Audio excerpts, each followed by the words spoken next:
£28 billion per year is estimated to cost businesses in the UK because of the workplace conflict. And about 8 million UK workers say conflict is putting serious strain on job quality.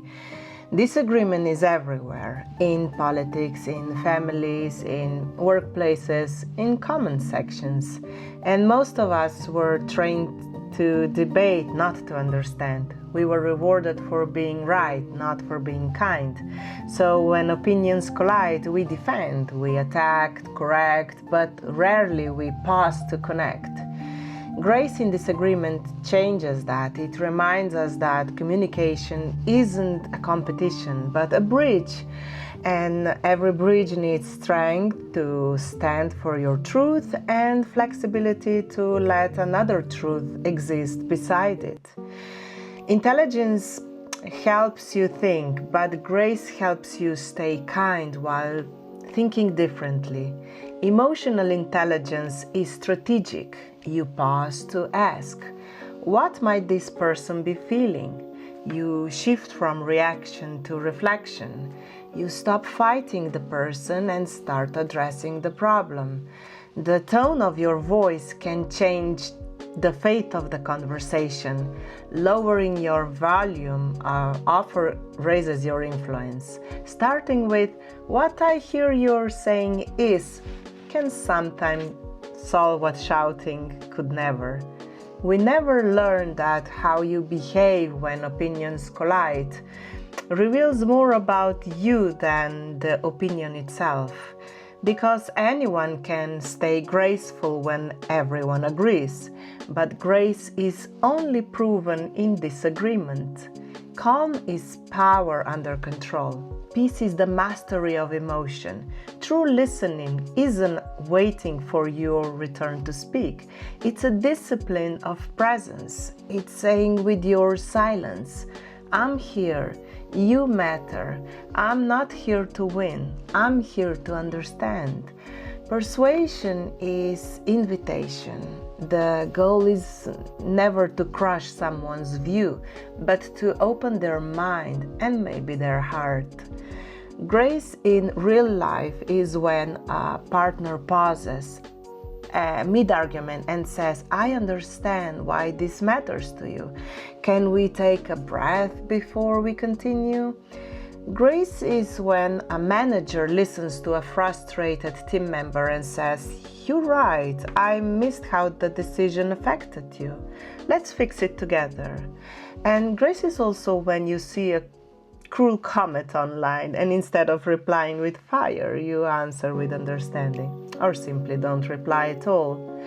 The grace is not shouting to prove it's right. It speaks to stay human. It's self-mastery and strength in balance.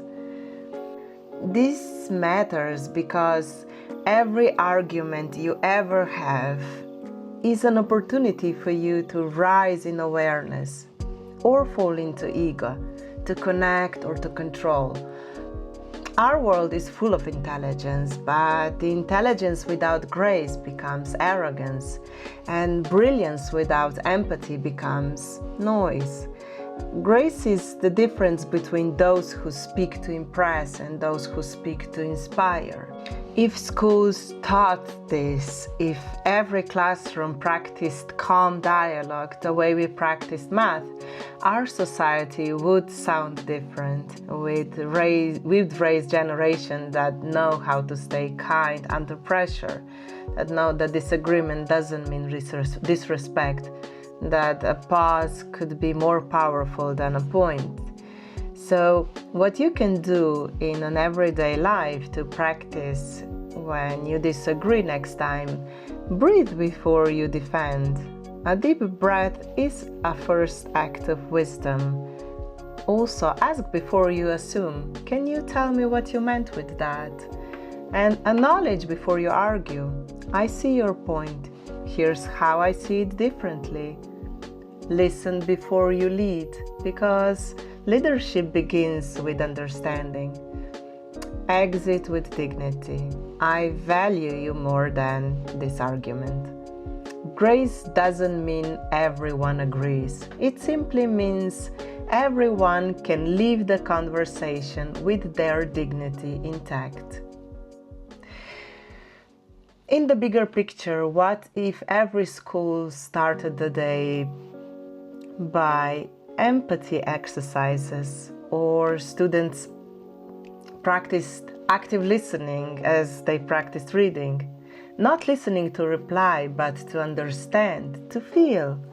What if the debate clubs didn't crown the winner, but celebrated the student who stayed most respectful and under fire? Imagine boardrooms, families, governments build on that kind of training. We might still disagree, but we'd disagree without being dehumanizing, and that would change everything.